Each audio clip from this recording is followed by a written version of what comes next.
Come on in, come on in. Hey, invite your family and your friends. This is another Sunday worship service brought to you by the Empowering Temple of Praise Church.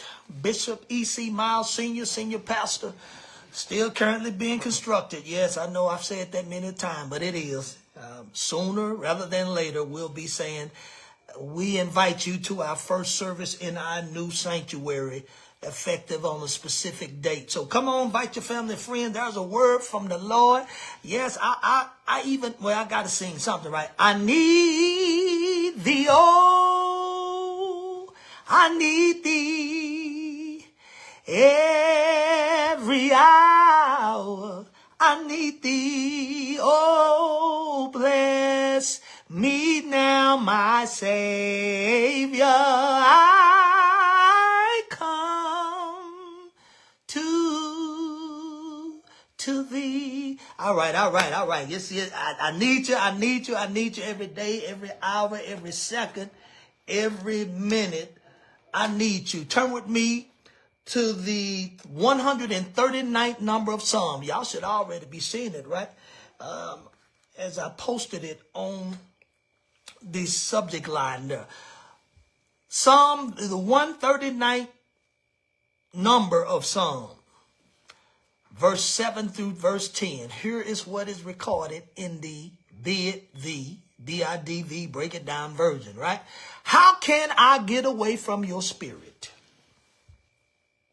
Where can I go to escape from you? If I go up to the heavens, you are there. If I lie down in the deepest parts of the earth, you're also there. Suppose I were to rise with the sun in the east, you're still there. Suppose I travel to the west where it sinks into the ocean. Yes, even there.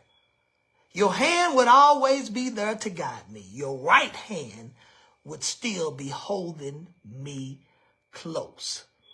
Yes, I told y'all when my car was stolen, maybe a month and a half or so ago, I said, a sermon is forthcoming, and here it is.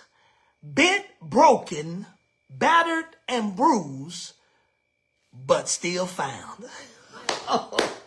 Oh my goodness, I'm excited for the next few minutes of this word because it blessed me and it's got to bless somebody. If it ain't for you, make sure you share it with someone who's been broken, bent, battered, and bruised, but yet they need to know that God still finds them. God still know where they are, right?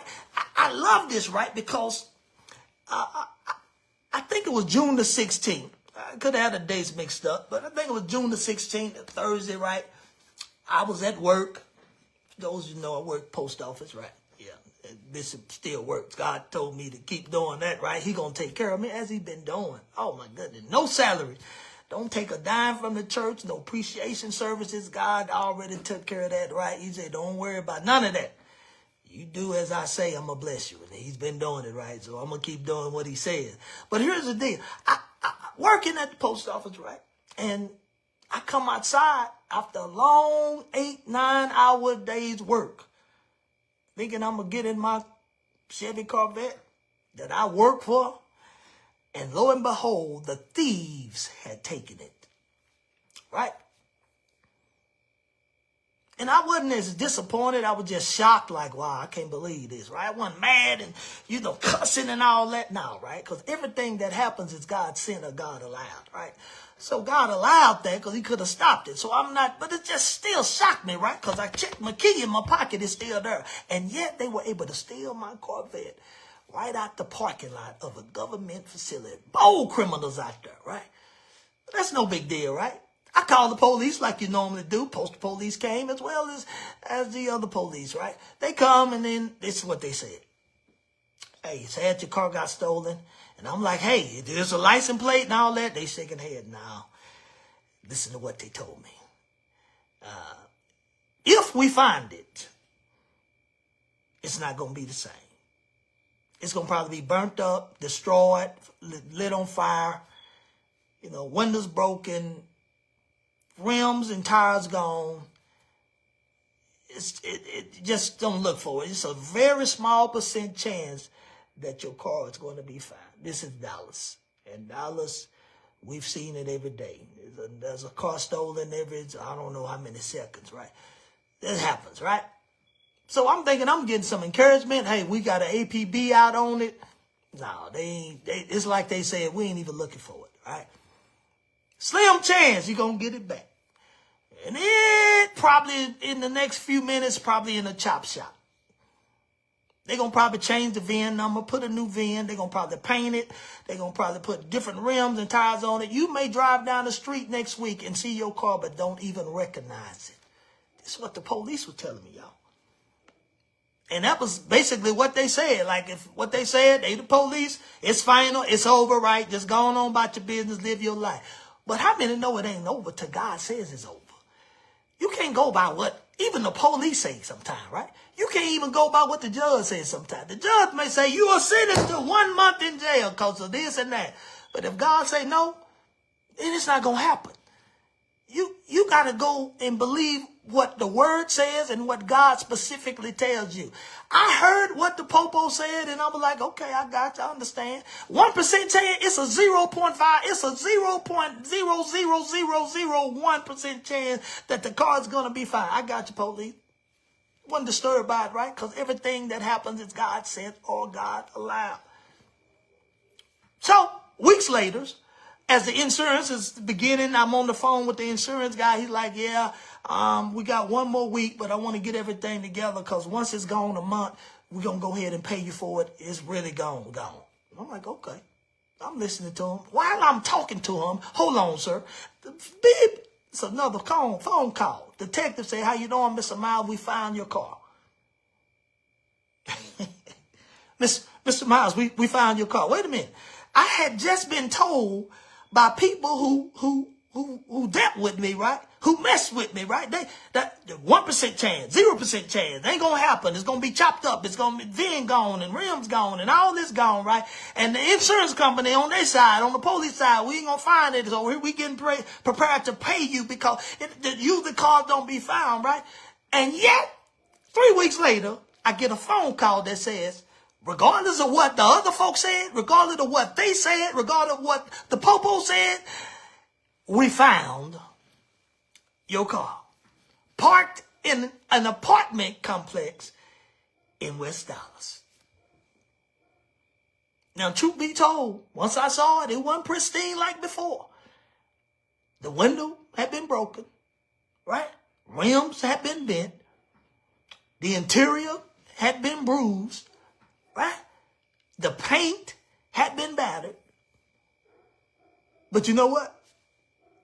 You got it. It was still found. Oh my God. Oh yeah. It was still found. And somebody right now needs to know that God sees value in what the world sees as damage. Yeah. What the world kicked to the curb and don't give no hope to, God says, hey, I found you. I still love you. I want you. So what, you've been battered, bruised, bent, and broken. I still want you because you still have value.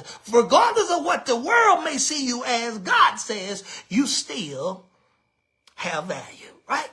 Because many folk would have looked at the car and broken, bent, and beat up and all that and would have said, you know what, that's junk. It ain't worth nothing. Why even deal with it? Don't even worry about it. Let's just get a new one, right? It's just done, right? Don't even pay no attention. Don't even go look at it, right? But here's the thing. I knew what that car had been through. I knew, watch this, that the relationship that me and the car had before things begin to be battered and bruised and broken and bent, right? I knew that. There are other folk don't know. This is what I don't understand about couples sometimes. You go through a little bit of small business. You go through a little bit of small brokenness, and then you let outsiders make you feel like you don't know who you've been with for all these years, right? They don't know what you've been through. They don't know all the stuff that happened in the past. They just see what they see and need to get out your business. I don't know who that was for. God told me to say that to you. But I love that God has a way to look at us even when the world says we too broken to be used. I love that God has a way to look at us even when the world says we too messed up to be loved. I love the way God looks at us even when the world says we're too damaged to be restored. And God looks at us and says, that one, This one? Yes, that one. That's still mine. Yeah. How you find her? Because I'm always find my people. I love those I created. I'm going to give every opportunity to those I created. So what they've been battered. So what they've been bruised and bent and broken. I still want them. And somebody right now need to know that. So what you down and out right now? So what you ain't done the right things all the time. Ain't nobody have. Let me raise my hand first. God says, I still want you because I found you. We see the amazing grace, how sweet the sound to save the wretch like me. I once was lost, but now, yes, I am found. That doesn't mean I'm perfect, but I'm found, right? That don't mean I'm not still, I got some scratches and some scars, but I'm still found. I'm still here. Why? Because God sees value in us. He sees value in you. He sees hope in you, regardless of how the world around you, your family, your friends, your man, your woman may look down upon you. But God says, I see value in you. Yeah, I love that, y'all, because if you look at that Psalm 139, it reminds us about the love of God and what the love of God means to him and for us, right? The writer said, where can I go from your spirit, God? I can't go anywhere without your spirit. You are always there. He said, where can I run from your presence? Even if I run, talk to him, Jonah. It doesn't matter. You are there. Even places where we've been stolen, like stolen by addiction and stolen by pain and stolen by trauma and even some shame, right? Sometimes that steals from us and takes from us. God still tracks us down. Why? Because we still have value. Yeah, I got a family member. He might be watching right now. I got a family that went through all types of drugs. Yes. Bishop, you got a family. Absolutely. And love them to death, right? Oh, my goodness. I love them. Been through all types of drugs, snorting and crack and all that, right? They went from 260 to like 160. It seemed like overnight, right? And yet, God said, you still have value. Yeah, you've been through all that, right? Yeah, it messed with this and messed with your throat and messed with your mouth and you got shot and all this stuff, right? And yet God said, I still love you. But God, look what he did. Look at all the stuff he did. And he just kicked you to the curb. He said, yeah, but he's still mine. Oh, yeah, somebody need to know that. So what, you slipped up? So what, you messed up? God says, I still see value in you. I found you. You are mine. And I love that God, he searches, he finds, and then he restores. Yeah. My family member I'm talking about, yeah, restored, right? Living for the Lord faithfully, right? Talking about God every single day when at one time he wasn't even thinking about it, right? It was all about the drugs. It was all about the mess. It was all about putting nonsense in his body. But yet God say, I still love you. I still value you. Yeah. See, sometimes it takes a while to be restored. It ain't that God can't snap his fingers, his spiritual fingers, and restore you right now, right? But sometimes folk like us, we need to understand that the folk we see as damaged, God is restoring, but it don't take, sometimes God don't do it overnight. You got to give some folk time and allow them to be restored because God will restore those. You are not too gone that you can't be restored. Watch this. Broken don't even mean it's worthless. See, a lot of time people get in a situation where you want perfection, right? You're like, God, I need this wife, I need this husband, and I'm looking for this, that, this, and that. And after that, I want them to have this, that, this. And then God said, you won't even have none of that. What? Why are you looking for perfection and you ain't there yet? What if the other party saying, I want this, that, this, and that. And you like, why you got to have all that? They looking at you the same way. Just let God handle the business. Some of y'all make mistakes that you want perfection. Then once you think you got it, all of a sudden somebody bent. Now you don't like them no more. A little brokenness. Now they don't look the same. Why? Because you wanted at the beginning perfection, and God said it don't work like that. Oh my God, let me finish this. Look at I like this. Psalm 139 verse 10. He said, even there your hand will guide me. Your right hand will hold me fast. Even there, Bishop. Yeah, even there, watch this, even in West Dallas, right? places that nobody may not want to visit. God say, I still found you. Even if they try to hide you behind some trees in the boondock, God say, even there, I got you. Yeah, I'm going to guide you. Even in the low places, even after trauma, even after a divorce, even after a failure, even after a moral fall, even there, God says his hand still holds you. Right. I don't know how I'm going to get through this. God said, I got you. I don't know if I'm going to be able to make it through this one, though. This one is the roughest period of my life. God said, my right hand still holds you. I still got you. You just got to understand that it's me that's doing it. Preach, Bishop, I am. Oh, my God. See, somebody watching and listening right now, right? You may feel like my Corvette was feeling. You were proud. You was up there. You was shiny. You didn't have no issues with you, right? You may have a little scratch, but nobody see it. They had to get real close to you to see it, right? You was feeling like my Corvette, right? Where everything seemed to go on right. People knew who you are. There it is. Look at her. Oh my goodness, she's just beautiful and blue and shiny, and got the little earrings on, and I mean, just looking good, right? You may feel just like that, but now all of a sudden you beat up. Now you feel neglected. Now you feel tossed aside. Now you feel ignored. But I came to tell you, you may be broken, bent, battered, and bruised. But God says you're still found. God knows exactly where you are. You are still found. God say you are mine. Yeah, I know other folk treat you differently, but I love you. I know they treat you like they don't love you, but I love you. If anybody loves you, God said I do, right? Yeah, but God, I ain't talked to you in about 6 months. He said, I still know where you are. God, I ain't been to church in like 2 years. God said, I still know where you are. God, I done moved 5 times. God said, and I know every address. I know where you are. I found you. You are mine, and I still hold you with value. See, God, here it is. Even if the folks had changed the color of the car, even if they had changed the VIN number, God says, I know your original identity.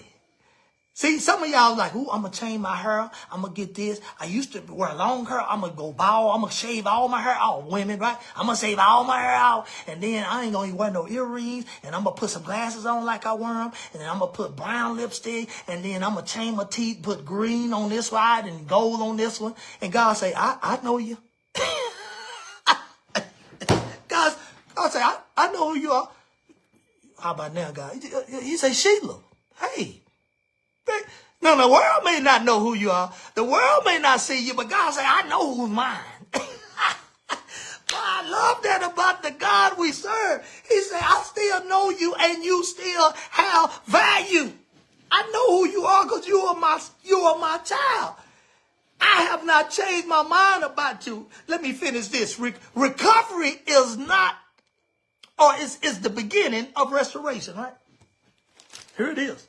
Recovery is the beginning of restoration. Let me help somebody. Recovery is the beginning of restoration because just because something is found doesn't mean it's instantly fixed. Let me help somebody, right? When they found my car, I saw it. It had little scratches on it. I saw the rims bent. I saw the window broken, right?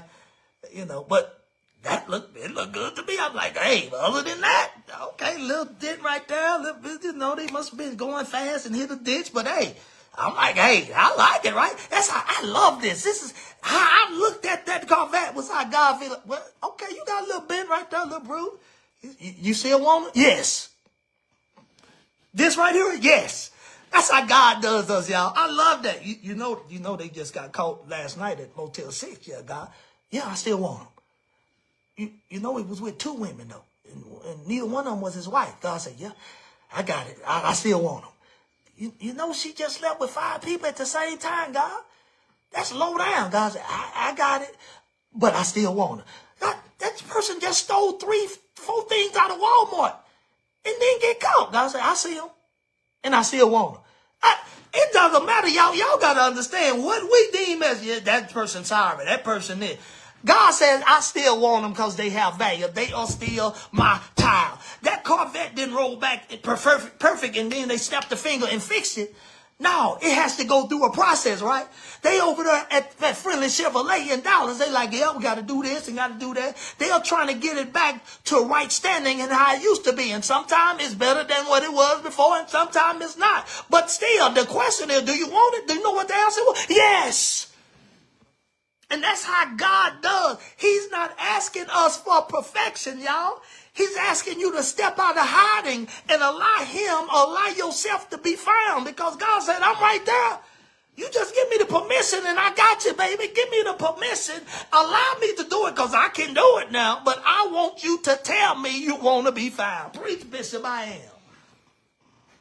And when Adam and Eve fell in the garden, right? Y'all remember the first question that God asked? God asked Adam, where are you? It's in the word. It's in the text, y'all. Adam, where you at, man? Y'all know God knew where he was, right? So he wasn't asking Adam where he was physically. He was basically asking Adam where he was spiritually. Because his relationship that he once had changed. Right. Where are you, Adam? I know where you're at, but where are you? Oh my goodness, let me go on. That's another sermon right here, right? Yeah. Because basically God was telling them, you think you're right there, but you don't know where you are now because you're in a different spot. You're in a different relationship. But watch this. God didn't kick him to the curb. God can say, now I don't want you. I don't want you. You messed up, Adam. I don't want you. I told you not to do something. You did it. I don't want you. No, you know why? Because God said, I still know you got value. I still want you. Yeah, you disobedient, but I want you. Yeah, you messed up, but I want you. Yeah, you got to suffer consequences, right? But I still want you. Yeah, the woman, you're going to have pain through birth, child forgiven, but I still want you. Yeah, Adam, you got to work and work and work and work hard for the rest of the days of your life, but I still want you. Yeah, you messed up. I still want you. Why? Because you still have value, regardless of what the other folks say, regardless of what the enemy says, regardless of what they whisper in your ear, regardless of what they say you look like and how the dog you are and what messed up place you in. That doesn't matter to God. God said all of that, it may be true, but guess what? I still want you. Oh my goodness. Let me close with this. You are never beyond recovery and never beyond reach. Oh man, I said something and y'all missed it. You are never beyond recovery because you know what? Let me raise my hand because at one time I thought my brother was gone. Oh, did I say my brother? Yeah. He don't mind me testifying on his behalf. I thought he was gone at one time because I was like, oh my goodness, this is ridiculous. Taking out the parents' house and going and pawning stuff for money just to get the stuff to put in the body. He is gone. But you know what? While I was thinking that, Mama was still praying, right? Sisters and other brother was still praying, right? I was just messed up, right? Because I had bought some stuff that was taken out and I was mad. And then God had to talk to me, Bishop. I don't think I was Bishop then, but he had to talk to me, right? Hey, preacher. Preacher. Hey, he battered, he bruised. He's broken right now, but he still got value. You might not see it because you're looking at the stuff he took that you bought, but he still got value. Once God hit me upside the head spiritually, I said, you right. Let me start praying just like everybody else. All that temporary stuff doesn't matter, right? You can buy another TV, right? You can buy another DVD player, right? You can't buy another life. You can say, you know what? Let me go ahead and go right back into the womb and let's see if we can get another person to come out. Can't do that, right? Talk to Nicodemus. He found that out. So once God slapped me across the head spiritually, and he did, I realized that, wait a minute. Yeah, he broken. Yes, he bent. He battered and bruised. But God said he still have value. Oh my goodness. And right there today, living the life of the Lord faithfully. Because God said, I ain't gave up on you. And he's looking at you right now. Somebody right now watching. If it ain't for you, tell the one that it's for. You think God has given up on you? That's a lie. Don't let the devil fool you and put that in your mind. So what? Regardless of the situation you may find yourself in, God says you still have value. Right? Because if a worthless car can be found, Can you imagine the value that a person's life is? If God to find a worthless piece of car that's worth $40,000, $50,000, $60,000, I found the car. You don't think he gonna find the one he created? Oh, come on, somebody. How much more can you be worth than the little measly car? And he found my car, y'all. I know good and well he gonna find his people that he loves. You may feel like you've been left broken. Your peace, broken. Your dreams, bent. Your heart, battered. Your purpose, bruised. But no matter after all that, God says he still finds you. That's what grace does, right? Grace has the opportunity. Grace has the ability. It goes beyond the apartments of West Dallas. It finds what others leave behind, right? It reclaims, it restores, it rebuilds, and then it tells the world, that one right there, that's still mine. Yeah, I know y'all look down on her. Y'all look down on him. Y'all don't like what they did and what they said and how they treat you and what they did last summer, and they ain't paid you back and they dog you out, cuss you out. God said, I got all that. All that may be true, but guess what? They still mine. Oh, I mean, I love that, y'all, because somebody right now, you feel like you've been stolen, stolen from, you've been forgotten. I want you to give God permission to recover you today. Yeah, Bishop, how do I give him permission? Just surrender all. Just tell him. That's all you do. Just tell him, Lord, I surrender. I surrender my life to you. I give it all to you. My problems I place in your hand. My dilemmas I place in your hand. My circumstances, my disillusionments, I place in your hands. I just surrender and I give them to you in Jesus' name. And that's how you do it. That's it, y'all. Allow him to recover you today. Because once he finds you, he's going to restoration. After he finds you, restoration is next. Because you're not lost. You're found. You're not disqualified. You're just beginning. That God will continue to bless and keep you is my prayer. Don't forget them seeds, tithes, and offering. Until next time, yeah, you may be battered, bent, broken, or bruised. But guess what? God says you're found. Until next time, God bless you.